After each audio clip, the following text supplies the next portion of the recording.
This is an iHeart podcast. Guaranteed human.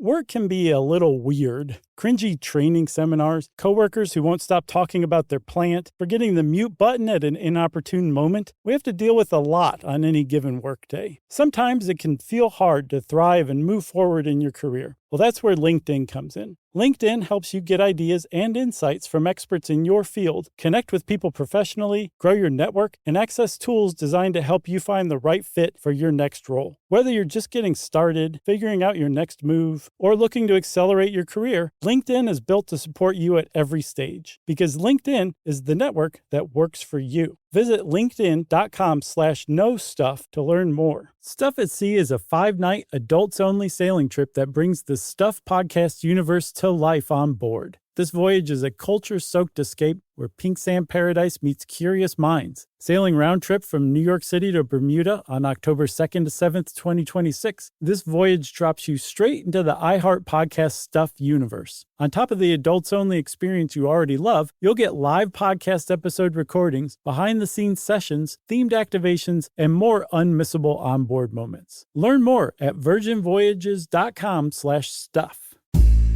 Hey everyone, Josh and Chuck here to remind you that our last 3 shows of the year, and boy, this is a good show this year, are taking place very soon and tickets are still available. Yeah, so get in the saddle and come out and see us, partners in Orlando, Atlanta, and Nashville. Just go to stuffyoushouldknow.com and click on the tour link and you can get all your tickets right there. Welcome to Stuff You Should Know, a production of iHeartRadio.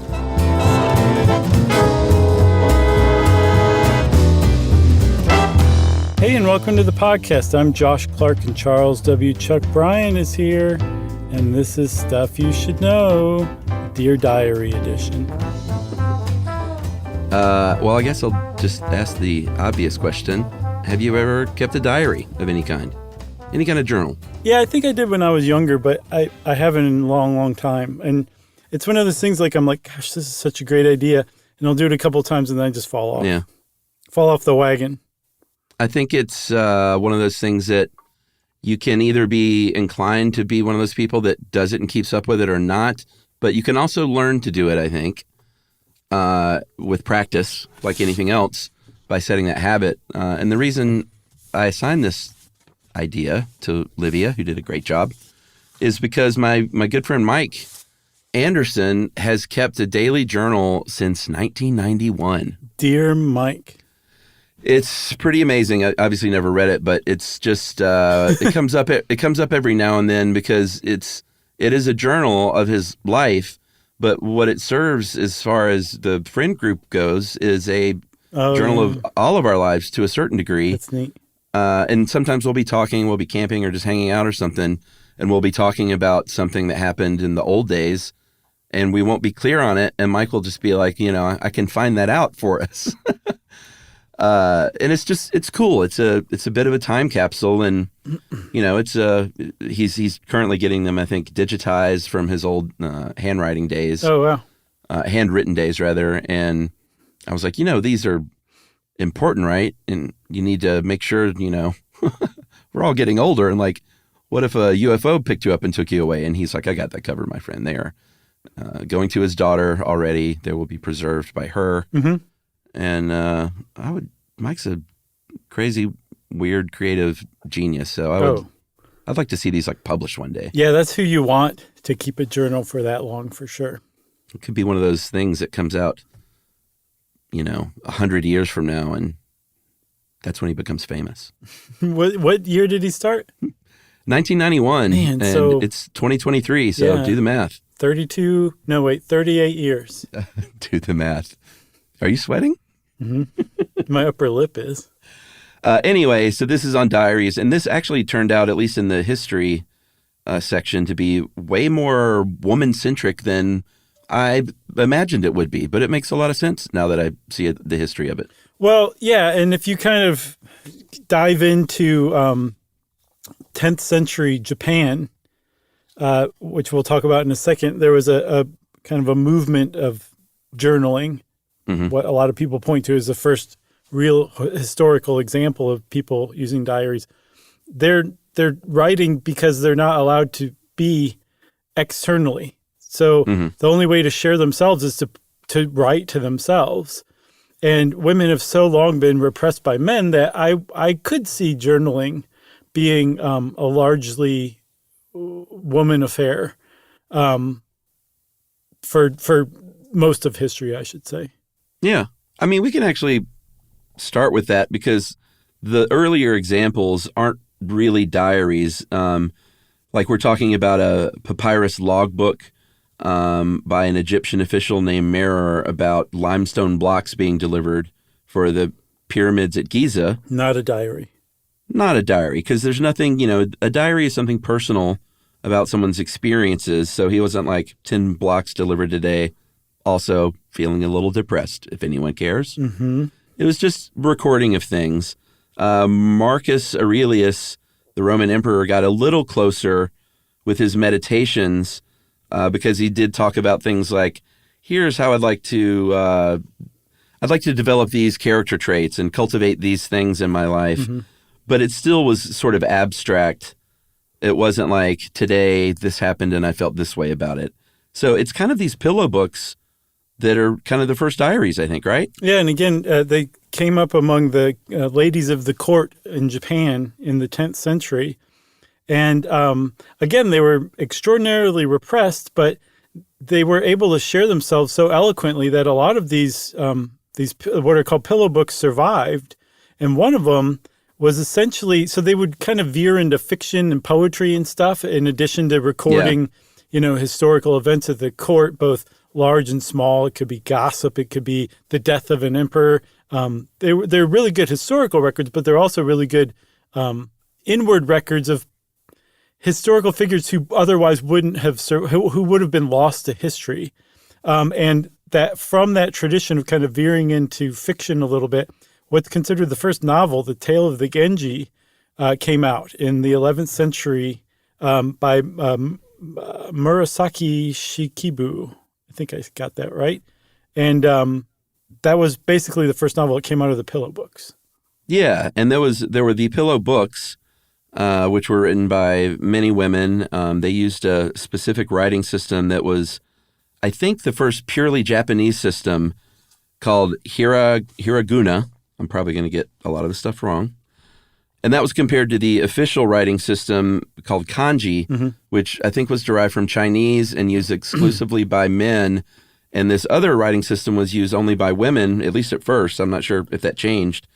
And I think it was a little simpler, but what it allowed for was if you weren't like formally educated, you could learn this writing system, and it allowed for more expression of emotion and like inner thoughts than it seems like kanji was a little more rigid and didn't have, words and characters for that stuff. Pretty neat.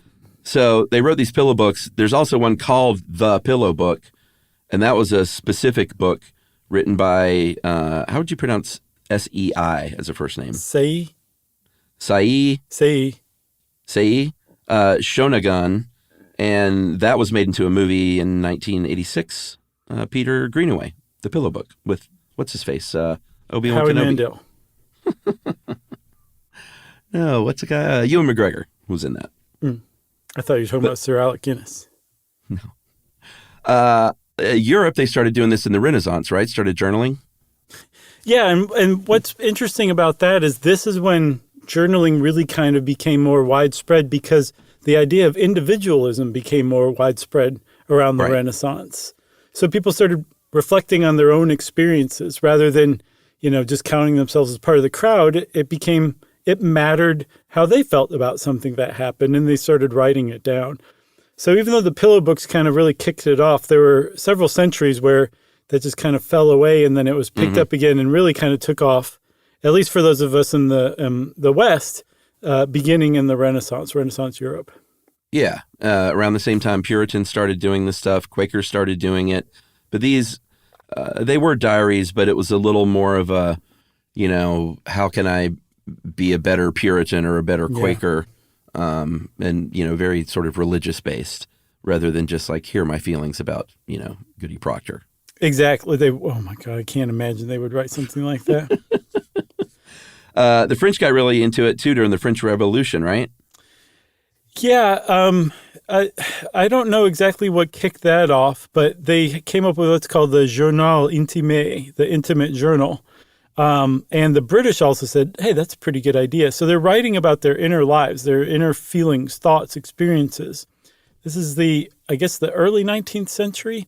And that same century. So now people are like just everyday people are writing journals. So they're suddenly self-important. And one of the other big things as far as diaries and journaling are concerned that came about in the 19th century was publishing old journals and diaries. Yeah. As not just historical records, but as like kind of like for mass consumption as well. Yeah, which is really interesting because I think it's super cool that you can go back and read firsthand accounts of the westward expansion. And again, a lot of these were written by women and what they were going through at the time. It's just a fascinating peek into these times that you can't get any other way. I mean, you can get artifacts, you can recreate scenes in a museum, you can paint pictures of stuff that happened, but like there's nothing like being able, and I know they say pictures are worth 1,000 words, but I think it's kind of reversed in this situation. I think a diary is worth like a gazillion pictures. Very nice. You know? I was going to say 1,000 words in a diary is worth a picture. Right. Yeah, worth one picture. But the idea that people were now willing to publish other people's journals and diaries that were not intended for publication, it actually created a new form, a new literary form, the journal, the diary, usually historical. And Livia points out that it kind of raised the question from that point on, like, are you really just writing for yourself?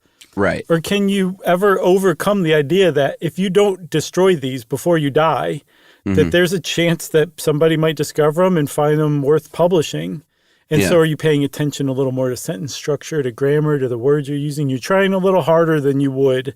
And therefore, is it a little less of something than it was before people started publishing these? Yeah. Yeah, I get that question. There's one of our old favorites, Oscar Wilde. There's a very funny line in The Importance of Being Earnest when a character won't let another read their diary. And she says, it is simply a very young girl's record of her own thoughts and impressions and consequently meant for publication. When it appears in volume form, I hope you will order a copy. Pretty hilarious. It's good stuff. Very Oscar Wilde.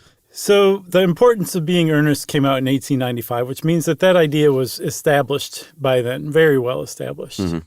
And not a lot happened for about a century. And then blogging came along in the late 90s. And all of a sudden, the whole point was to share your diary, your journal, your innermost thoughts. The thing about doing it online, though, is now you had an option. You could share it with your intimates, your closest friends and family, or, and like keep everybody else out. I don't know, through password protection, who knows? Or you could go the other way around and blog anonymously and share it with everybody, but your closest friends and family have no idea it's you if you do it correctly. Either way, you're sharing things in ways that diarists never, ever did before. Yeah, or blog non-anonymously for just anyone to read anything. And that's kind of what social media ended up being. Yeah, just let it all hang out there.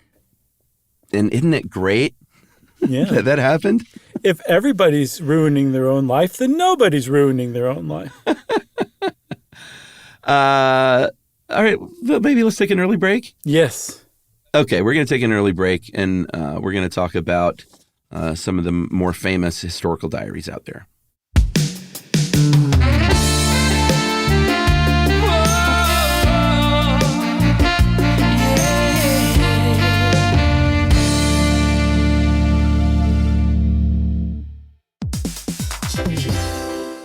Hey everybody, here's a fact for you. In the United States, there is a break-in every 26 seconds, and that means that somewhere right now, an intruder is getting closer. And the problem with most security systems is that they only alert you after the break-in has started, and that's too late. Well, that's what makes SimpliSafe different. They use alerts. SimpliSafe's U.S.-based live agents, they identify threats on your property and help deter them before they actually break in. So the intruder never gets into your house. The crime is stopped before it even starts. That's right. And another great thing about Simply Safe is they have no long-term contracts. They give you peace of mind and great value with their monitoring deterrence plans because they just start at about $1 a day. Yeah, Simply Safe sent us a setup years back, and I still use mine every day. Yeah, and apparently setup, you can do it by yourself in under 30 minutes, so it's a really good value and it doesn't take long. So if you want to experience the Simply Safe peace of mind, you can take advantage of the Simply Safe discount offered to Stuff You Should Know listeners. Right now, you can get 50% off your new system by visiting simplysafe.com/stuff. That's half off at simplysafe.com/stuff. There's no safe like Simply Safe.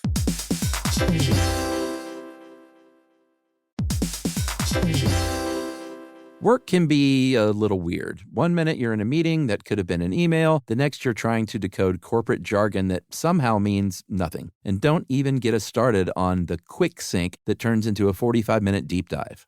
Yeah, well, the truth is figuring out your career isn't always straightforward. Whether you're trying to grow, pivot, or just stay relevant, it can feel like you're navigating it all on your own. Well, that's where LinkedIn comes in. That's right. LinkedIn can help you grow your career, helping you confidently navigate your path with insights, ideas, and inspiration from your professional community. You can stay up to date with the latest trends in your field, connect with people who get it, and discover opportunities tailored to your goals, your experience, and what actually matters to you. Whether you're looking for something new or just trying to grow where you are, LinkedIn gives you the tools and connections to move forward with confidence. Because LinkedIn is the network that works for you. Visit linkedin.com/knowstuff to learn more.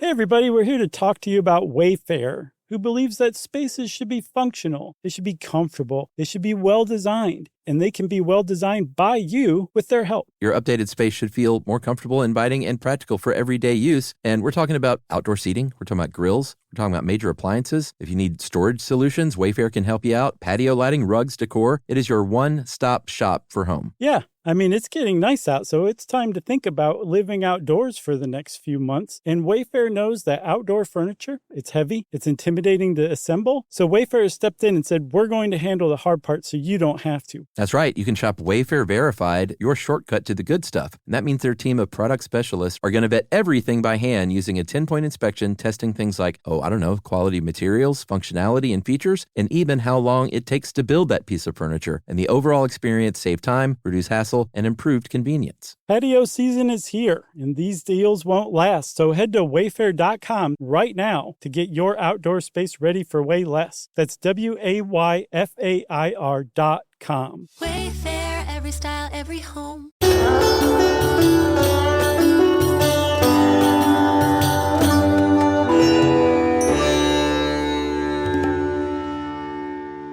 All right.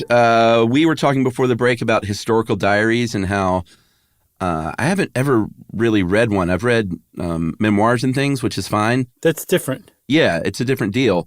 I'd love to read one of these. It really primed my pump. Oh, yeah? Did that happen while you were letting it all hang out there?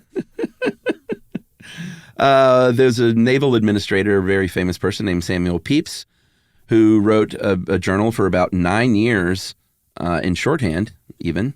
And this is sort of a classic example of a historical diary because he wrote about, restoration and the Great Plague of London and the Fire of London. And so not only do you have that stuff, but you have this stuff from his perspective, and you also have him getting annoyed in his marriage and talking about how excited he was about his new watch and kind of fun things like that. Yeah, he's considered the greatest English diarist. And I'll own it. Last time he came up, I called him Pepys, I think. Yeah, probably. But people wrote in and corrected us, so we got it right this time. Yeah, this watch, can you read that? That's a pretty fun entry, I think, about his new watch. But Lord, to see how much of my old folly and childishness hangs on me still, that I cannot forbear carrying my watch in my hand in the coach all the afternoon and seeing what o'clock it is 100 times. That was my Samuel Pepys. I love it. That's fun. He's like, what that does is that makes it relatable because everyone has gotten a new watch or a new shirt that they're like, I gotta look in the mirror again and see how this thing looks. Like, people get excited about that stuff, and it's fun to see someone write about, the Fire of London in one hand and also talk about how excited they are about their new watch. He wrote more than 1 million words, dude, which on its face sounds like a lot. But get this, the entire Harry Potter series is just over 1 million words. So he wrote about the same amount of words as all the books of Harry Potter by hand in less time than J.K. Rowling wrote them. Oh, all right. Pretty nuts. Little shade? No, not really. It's a good touchstone. Sure. Plus, we could shade her for all kinds of reasons Sure. that don't involve speed of writing. If you really want to do that, who's the Game of Thrones guy? That's what everyone's mad at him. C.C. DeVille? No, what's his name? George R.R. Martin. Yeah. Are they still mad at him? Jesus, people, give him a break. I mean, isn't that the deal? I don't even know anything about that stuff, but I think everyone's just like, why aren't you finishing yet? Huh. Well, what about Michael Shiner, Chuck?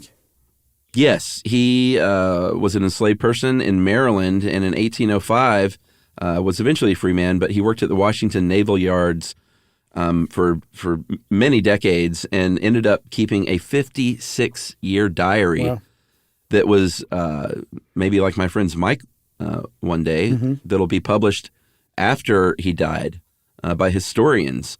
So all of a sudden you have this amazing account of the life of an enslaved person over 50, and then a free person over 56 years. Yeah, he also was not educated. Born a slave, you typically weren't educated. In fact, it was usually illegal to educate a slave at the time. So he taught himself, apparently. So he uses his own spelling, his own grammar, very little punctuation, and he had to conserve paper as much as possible. So he would kind of like write stuff wherever there was space on an old page that he'd left. Oh, wow. And yeah, I think his grandson came along and kind of organized it, and it ended up being published. That's amazing. Yeah. And that's one thing you'll see as a tip later on is to write as good as you can write. If you're not some fancy, great writer, like, don't worry about it. Yeah. I mean, you cannot use punctuation, and academics centuries later will come along and digitize your stuff and translate it essentially for everybody. It can be that important. Yeah, absolutely. Josie Underwood is another great example. Probably the most famous civilian account of the Civil War. She was in a unique position because she was from a Southern family in Kentucky, a very prominent family in Bowling Green of slaveholders, but she was sympathetic to the Union cause. And, she writes a very sort of honest first-person account as someone from that perspective throughout the Civil War, and it became very famous. Yeah, but then interspersed with that, with being occupied by the Confederate Army and then the Union Army, she also talked about normal life for a society person in Bowling Green, Kentucky, where, going to parties or things like that, or looking for what she called her true prince, a husband. So it's very much like Samuel Pepys. There's historic events, but it's written from the perspective of the individual who also writes about themselves too. Yeah, and this stuff is history. I mean, this is how we learn about history. If you read history books and they describe in great detail about how life was, some of that is from research and clues and things like that, but some of that is from first-person accounts. Yeah. There was another very, very famous journal. I don't know if you'd call it a diary, but it was from Captain Robert Falcon Scott, who led an expedition to the South Pole in 1912, was trying to be the first expedition to the South Pole. And in fact, they reached the South Pole to find that a rival explorer had beat them by 1 month. And so they had to make it back to civilization. They never made it back. So Scott chronicled their slow demise over weeks, trudging through the Arctic, or the Antarctic, I should say, just trying to get back to safety and then just not doing it. I bet that's a heavy read. It is. I was reading it today, and it's crazy to put yourself in that situation, which he makes it easy to do. And just these little, few sentence, what do you call them? Not inscriptions or installations, entries. Uh-huh. Just a few sentences each typically, but it really kind of draws you inside the tent where a blizzard's going and one guy's nose is falling off because it's so frostbitten. And everybody's trying to keep their spirits up, kind of thing. It's a really moving journal for sure. There's another one, and I never knew how to pronounce his name, Anais Nin. But I finally, today, listened to the man on YouTube. Yeah. You ever listen to that guy? Yes. Today, we will learn to pronounce the name. Who is that a real person? I don't know anymore. No one knows anymore. I gotta figure that out. That'd be a good short stuff, maybe even. Who's real? Who is that person? Okay. Who are these people? All right, we'll do it as Jerry Seinfeld. Okay. Anyway, he said it was pronounced Anais Nin. And this was, of course, a very famous diary that she kept from age 11 until, and this is 1914, until she died in 1977. And it was noteworthy in that it was very sort of bawdy stuff for the time. She talked very personally about, sort of romantic escapades that people did not talk about at the time. It was published in 1966, like a sanitized version, and was a big hit with the ladies, largely. And then she said, hey, after I die, why don't you publish the full and uncensored version? But even the sanitized version was like, I've been living a double life. I've been having this affair. I'm married to 2 guys. I've split my life between New York and Los Angeles, and my husband doesn't know. Just all sorts of stuff. And she purposefully published them while she was alive. And I mean, that's a tremendous amount of risk that she took on. She ended up becoming a feminist icon, like basically overnight as a result. Another icon, you can't talk about Diaries without talking about Anne Frank. And this is something that I never knew. Obviously, if, we'll tell you who Anne Frank is, because I always think everyone knows, even because it's the second most widely read book in the world after the Bible.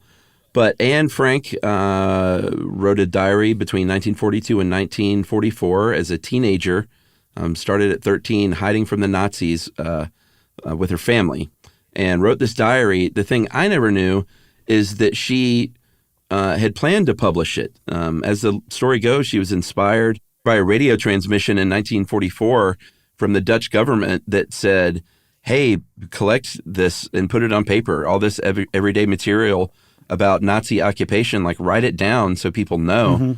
And so she did that and rewrote it with the aim of publishing it before she was captured. Yeah, so her original diary is considered Diary A. Like, there's entire people have written theses on parts of this stuff. So the first one's Diary A. The one that she rewrote, intended for publication, that's considered Diary B. And her father, Otto, the only one who survived the Nazi occupation in the Netherlands of the family, because they were found out by the Gestapo and taken to concentration camps, which is where Anne Frank was murdered as a girl still. She would have been maybe 15 or 16 at the time. Otto survived, and he was given her journals and basically had them put together, Diary A and Diary B, to kind of create like a version of it for public consumption. And after he died, they published the whole thing, and that's considered Diary C. And like you said, I mean, it's probably the second most read book in the entire world after the Bible. And for good reason, too. I mean, like the insight into history that it gives is just amazing and unparalleled. But also, there's a poet named John Berryman who put it like this. He said that the book is about the conversion of a child into a person. And Frank's going through this conversion from age 13 to 15. Big difference in ages right there, 13 to 15. A lot happens. Yeah. And she's doing it hidden away in an attic in the Netherlands, hiding out from the Nazi, hiding for her life. You ever been to the Anne Frank house? No, I haven't. You ever been to Amsterdam? Yes. Okay. Make me feel bad, though, why don't you? No, you shouldn't feel bad. I've been there a few times, and I went once. I didn't go 2 times. Well, at least you went once, though. I don't even have that to boast about. But I would like to go, though. I mean, I can't imagine how moving that place is. Yeah. So those are some famous examples of famous journals, I guess. You want to take another break and talk about why people might write journals in the first place? Yeah, I think it's another early-ish break, but it aligns nicely. Okay.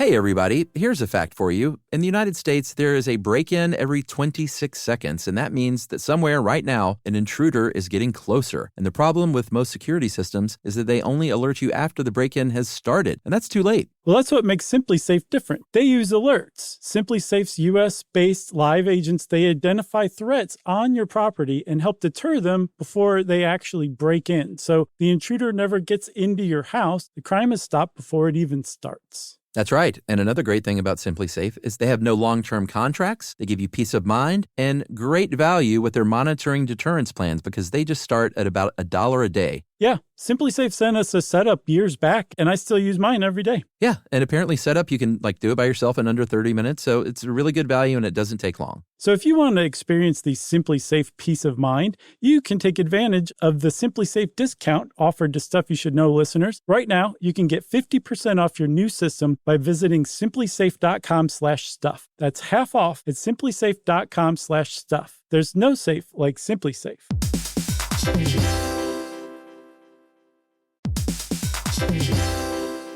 Work can be a little weird. One minute you're in a meeting that could have been an email. The next you're trying to decode corporate jargon that somehow means nothing. And don't even get us started on the quick sync that turns into a 45-minute deep dive. Yeah, well, the truth is figuring out your career isn't always straightforward. Whether you're trying to grow, pivot, or just stay relevant, it can feel like you're navigating it all on your own. Well, that's where LinkedIn comes in. That's right. LinkedIn can help you grow your career, helping you confidently navigate your path with insights, ideas, and inspiration from your professional community. You can stay up to date with the latest trends in your field, connect with people who get it, and discover opportunities tailored to your goals, your experience, and what actually matters to you. Whether you're looking for something new or just trying to grow where you are, LinkedIn gives you the tools and connections to move forward with confidence. Because LinkedIn is the network that works for you. Visit linkedin.com/knowstuff to learn more.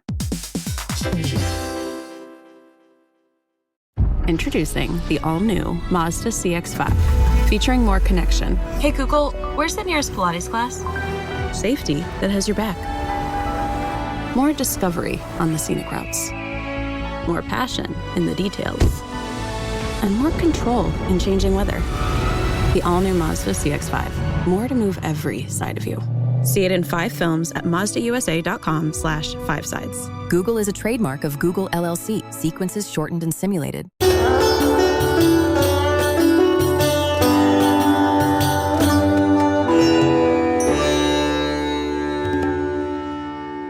So, Chuck, there's all sorts of reasons to write in your journal, whether you're talking about limestone being delivered to build a pyramid or being enslaved in the Navy yards or being occupied by the Confederate Army. People have been doing it for centuries and centuries and centuries without any real intention to do anything other than kind of get their thoughts out on paper. And it wasn't until the 1960s that psychotherapists were like, there's something to that. People are putting their internal lives out into, written form. They're getting it out of their minds and into the world. There has to be some therapeutic benefit to that. And a therapist named Ira Progoff came up with what's called intensive journaling. Yeah, and like you said, it was the 1960s. In his version, it was basically a notebook, like a 3-ring binder with color-coded sections about topically arranged, thematically arranged. It could be like recording your dreams, which we'll talk about again a little bit later. Could have been just daily life stuff. It could be very like, hey, write about a big event in your life. And we'll talk a little bit more about trauma journaling later because that can be very valuable and painful, I imagine.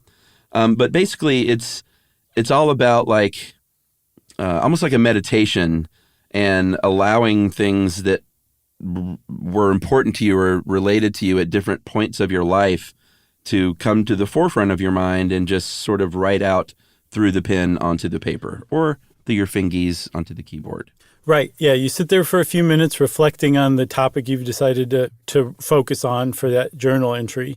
Then you write it. Then you read what you just wrote. And then you write your feelings about writing it and then reading it. That's got to be helpful. Got to be. And that's the point of all this. Like, we're going to get into some pretty deep BS here eventually. But the upshot of it is there's a very little chance that it will be in any way harmful, and possibly very beneficial. And it could be difficult. Yes. But that doesn't mean harmful. Right. And that alone makes it worth at least giving it a shot. And if it works for you, great. If it doesn't work for you, then you gave it a try. Yeah. There's another guy named James Pennebaker from University of Texas, Austin. He's a psychologist that did studies on what he called expressive writing. Been doing this since the 80s. And he said, where he found it helpful was when you would just start out with like very disjointed sort of raw feelings and things, and then transform that into a story and into a narrative. And the process of taking like a difficult experience, maybe just writing down the 8 feelings you had about it, and then that gets a little more detailed until you've turned it into a story, can help you handle that stuff more easily and help you live with it. Yeah. And there's actually studies to back this up. His whole thing is like, you don't need to journal every day. If you do, fine, that's great. But he found that just one 15 to 30-minute session of writing about a difficult or traumatic experience can help relieve not just psychological symptoms, but physiological symptoms as well. And that a lot of studies have found that if you do like 3 to 4 15 to 30-minute sessions writing about the same experience, it can really help work past trauma that you've been carrying around. It's pretty amazing, just writing about it. Yeah. Some of the things they found in studies, short-term increase in distress or negative mood. That's what I was talking about. Like it may be difficult in the moment, bringing up these bad memories, but it pays off in the long run. Evidence of improvements in depressive systems, long-term and emotional well-being, benefits to physical health, like lower blood pressure, better lung function, less illness, less doctor visits, better immune system, more antibodies. Pretty neat. Pretty amazing. Yeah. And they think that it's just by getting this thing out of your working memory, essentially, by documenting on paper, you don't have to worry about remembering or thinking about it or ruminating about it anymore. You put it out there. And that alone can lower your stress levels, and your immune system can kick back in to higher gear again. Yeah, and I think he's the guy that really stressed, like, do it how you do it. If you want to write it with a pen, fine. You can put it in your phone. Don't worry about, like, writing well.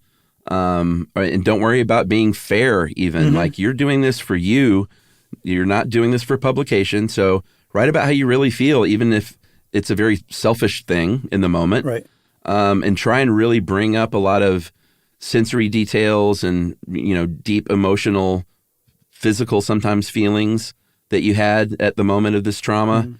And be careful as you're doing it. It's not like a therapy replacement, but ideally to be used in conjunction with therapy. Remember in our our mindfulness episode where we talked about some people who engage in mindfulness activities, like find that they freak out because they accidentally uncovered trauma and they weren't prepared for it. Pennebaker kind of warns about the same thing. He says that there's too soon for journaling. It can be that potent and powerful that if it follows too closely after the actual traumatic event, it can be too hard on you, and that you should have at least some distance of time. And probably the more, for a seriously traumatic event, you probably want to do this under the advisement of a therapist. Don't necessarily try to do it on yourself. So it's probably not going to harm you, but the potential is there enough that if this is, you could probably only be the only judge for yourself.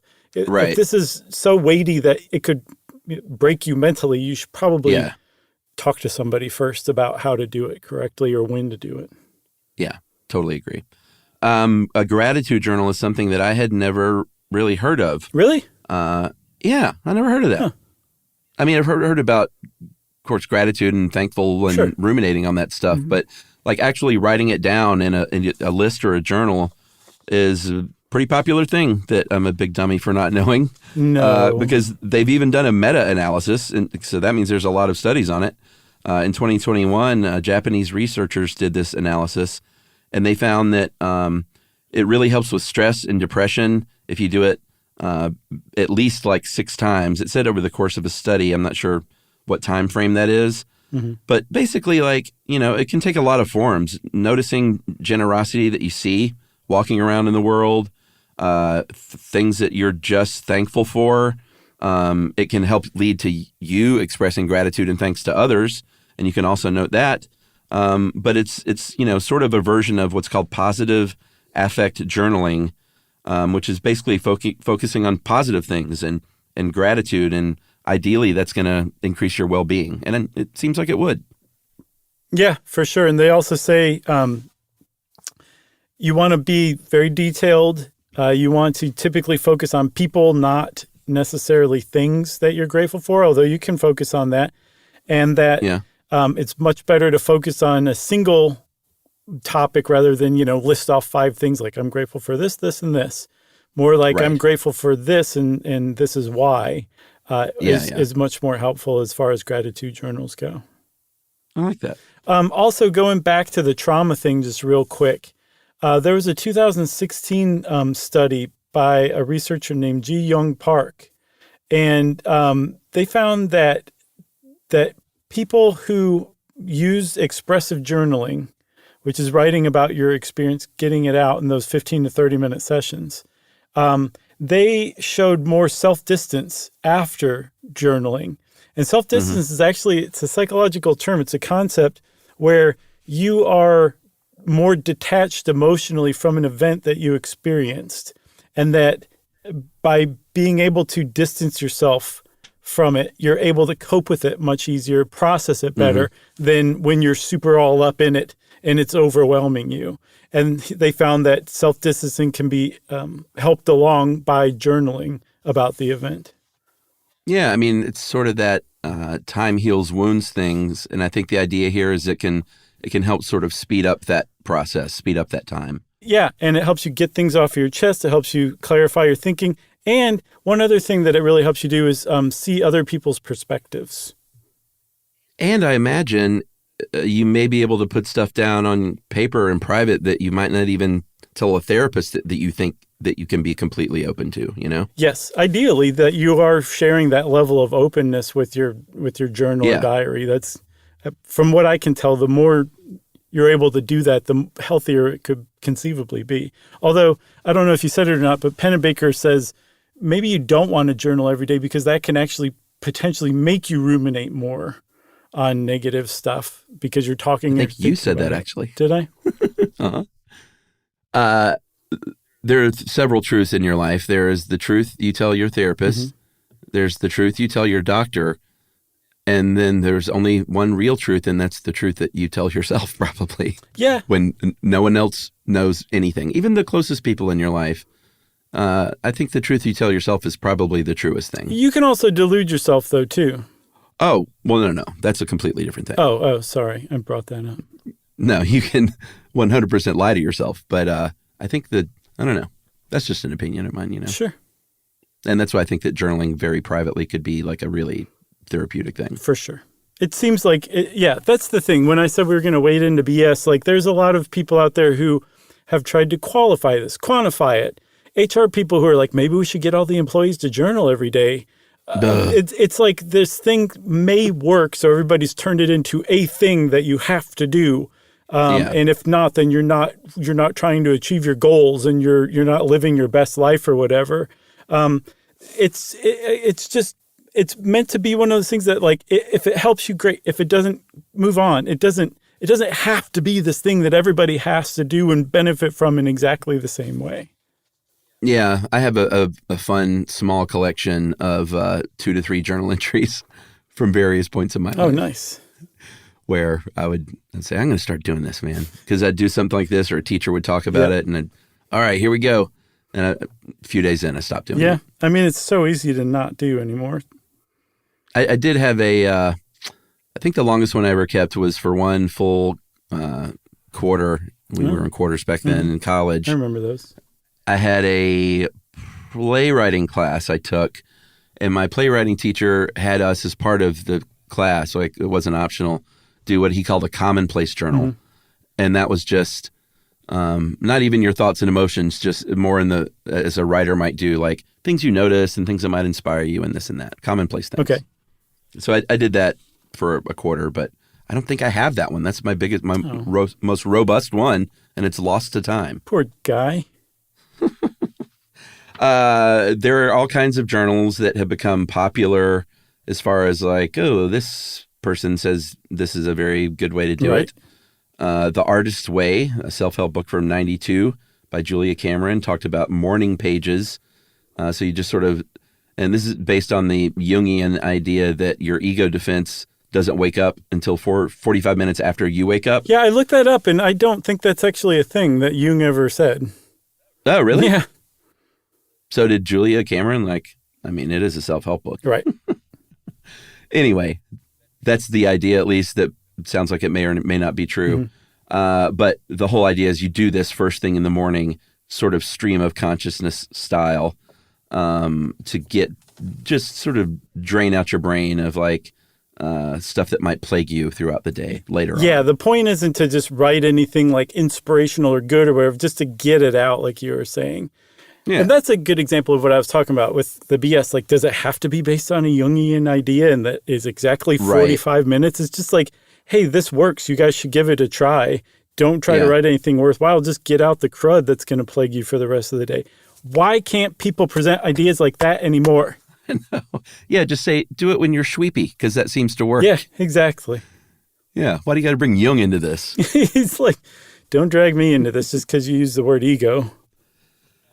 We talked about gratitude journals. What are bullet journals?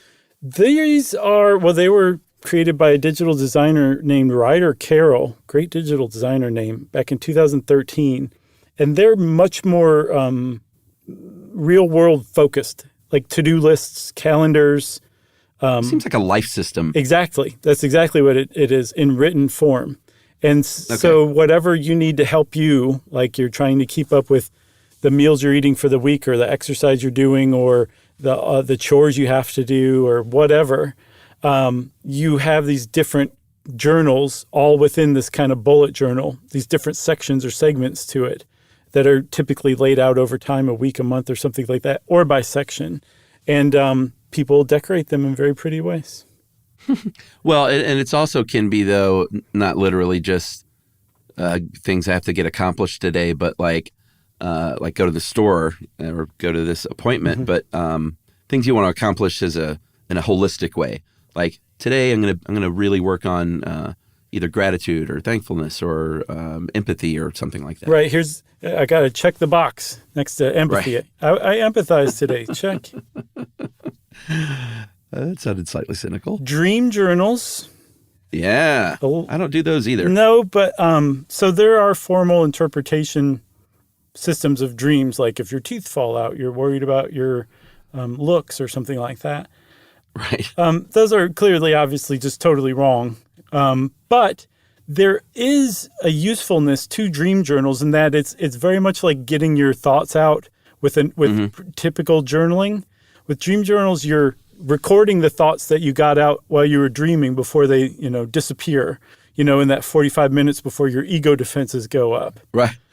But that's kind of the point of dream journaling. You're almost visiting or you're recording these visits to the other parts of your mind that you can't typically access. So you're just jotting down what happened, and it can affect your waking life in ways. I read a New York Times letter from somebody who suggested doing this, and they were like, it makes, when I dream about somebody in a certain way, when I see them the next time, I notice those qualities about them. So like the dreams, logging the dreams affects how they navigate waking life, which sounds pretty neat. I mean, that sounds like the most fun one. Yeah. Just for no other reason than to go back and read about fun, weird dreams years later. Exactly. Have you ever woken up, have you ever been like mad at Yumi in a dream and woken up a little bit like feeling a little mad, even though that's totally unfair? No, not that specific thing, but I have been out of sorts in many different ways from dreams, and it takes a little while because, think about it, the same neurochemicals are being released in your brain whether you're awake or you're asleep while you're experiencing that, and if they happen to still be flooding your brain when you wake up, you're still going to be feeling that way, Yeah. Emily and I both had dreams where like one of us did something to the other in a dream that really pissed us off. Hilarious. And you wake up and you know it's unreasonable and you try to shake it, but you're like, I'm sorry, I'm just a little mad at you for my dream. And then we laugh and talk about how unfair that is. That happens to me in normal life too with TV shows. Like it'll go to commercial break, when you're watching regular TV. Uh-huh. And I'll be like, why am I so tense right now or upset? And I'll realize it's because I just watched the kid get kidnapped on Law and Order. And that sensation is carried over into the commercial break. And now I'm suddenly paying attention to it and wondering why I feel that way. That's fun. We were in New York one time, and similarly, we were leaving, kind of finishing up at our table, and the waiter came over and says, hey, you guys are about done, right? Because someone, is waiting to be seated, in a really nice way. We were like, yeah, we're getting out of here. You can go ahead and bring him over or whatever. And it was the actor from that TV show, The Killing. The woman or the man? Billy Campbell? That doesn't sound right, but maybe it is. I thought he was Swedish or something. There was an original Swedish version of The Killing. Is that what I watched? I don't know. Were there subtitles? Billy Kimball's the other. He is in that show, but I was talking about Joel Kinnaman. Is he the congressman or the city councilman? No, he is Swedish, actually, Swedish American. He was the partner. That's Billy Campbell. Well, I don't want to get too involved here because I don't want to give anything away. Okay. But Kinnaman was for sure her partner. Okay. All right. I guess I only made it past season 2. Anyway, it was him, and it was his TV show. And he had, again, I don't want to give anything away, but he had been a bad person in that week's episode. And I kind of scowled, and I was like, I was like, I'm so mad at you. And he was like, I'm sorry, bro. Oh, man. He was like, everybody, he said, on the streets this week has been so rough. He was like, I'm so sorry. And I was like, that's really kind of funny, actually. So you might be thinking of Peter Sarsgaard. He was in it. No, I'm thinking about Joel Kinnaman. Okay, so we're talking about the same person. I thought his name was Billy Campbell. Billy Campbell was the city councilman. Yeah, he's older. He's in his 60s. Okay. And he played, he was the Rocketeer. Oh, I didn't know that. I never saw that movie. It just looked creepy in Art Deco. But I mean cop partner. Yes, I know what you're talking about. Yeah, Joel Kinnaman was the cop partner. Right. Okay. Yeah, we're talking about the same person. I just had the name wrong. You had the name right. Okay. Is that what you want to hear? Is that what you're holding out for here? I'm not holding out for anything. You got anything else about journaling or diaries? Nah. Well, I think I speak for us all when I say that we hope you find that quarter journal. What was it called? The what journal? The Commonplace Notebook. Commonplace Notebook. What a great name. Yeah. It seems like something that would be stitched together with fabric and twine, And there's a mushroom on it. Yeah. Yeah, sure. Chuck said, yeah, sure, everybody. That means it's time for listener mail. I'm going to call this things that we have recommended. Did I read this? I don't think I did. I'll read it again. Hey, guys, my name is Evan Whitby from Hendersonville, North Carolina. It's kind of a long one, but I'll just say that Evan really loves the show. And it's meant a lot to him through his life. And one of the biggest ways that it means a lot is the recommendations, movie recommendations that Evan has gotten from us over the years. Sometimes it's a plug or just comes up in conversation. But by this point, I trust your taste a lot, so I check most of them out and then list a bunch of examples. What We Do in the Shadows, Reservation Dogs, Larry Sanders Show, Nate Bargatze's stand-up, Eyes Wide Shut, just to name a few that I particularly liked. And I just finished watching both seasons of Dicktown, which was is John Hodgman's show and David Reese's show. Yeah, that's right. Yeah. And you were right in that it's the perfect length to finish it all in one sitting. And as a native North Carolinian who has lived all around the state my whole life, I found it particularly funny. Go Wolfpack. I look forward to many more lessons and many more laughs thanks to the whole team. One love, Evan. That's awesome. That is so much better than Cheers, Evan. Thank you for that. I like it. If you want to be like Evan and say, hey, I really like this thing you guys recommended, or conversely, you can say, hey, I really like this thing you guys might not know about, so I want to recommend it to you, We are always open for both of those. You can send it in an email via OneLove to stuffpodcast@iheartradio.com. Stuff You Should Know is a production of iHeartRadio. For more podcasts from iHeartRadio, visit the iHeartRadio app, Apple Podcasts, or wherever you listen to your favorite shows.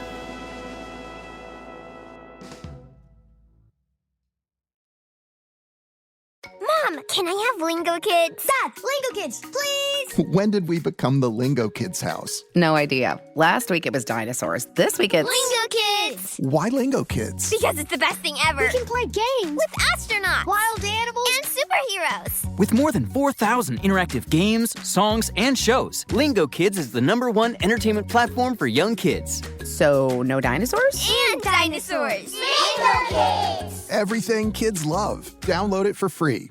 You know, you could be adored by everyone and still completely ignored by your cat. Trust me, I know. But if you feed your cat Sheba, you can go from being ignored to truly adored in 12 days guaranteed or your money back. Sheba has a full menu of products, appetizers, entrees, treats, even a kitten's menu. It's so cute, so Sheba has a product for even the pickiest eater. Like Sheba Puree, it's made with bone broth, they are chef-inspired flavors, it's got a smooth and creamy texture that cats love, and contains no corn, wheat, soy, or artificial flavors. It's food that your cat's gonna love. To learn more, check out Sheba.com. That's SHEBA.com. Stuff at Sea is a 5-night, adults-only sailing trip that brings the Stuff podcast universe to life on board. This voyage is a culture-soaked escape where pink sand paradise meets curious minds. Sailing round trip from New York City to Bermuda on October 2nd to 7th, 2026, this voyage drops you straight into the iHeart Podcast Stuff universe. On top of the adults-only experience you already love, you'll get live podcast episode recordings, behind-the-scenes sessions, themed activations, and more unmissable onboard moments. Learn more at virginvoyages.com/stuff. This is an iHeart podcast. Guaranteed human.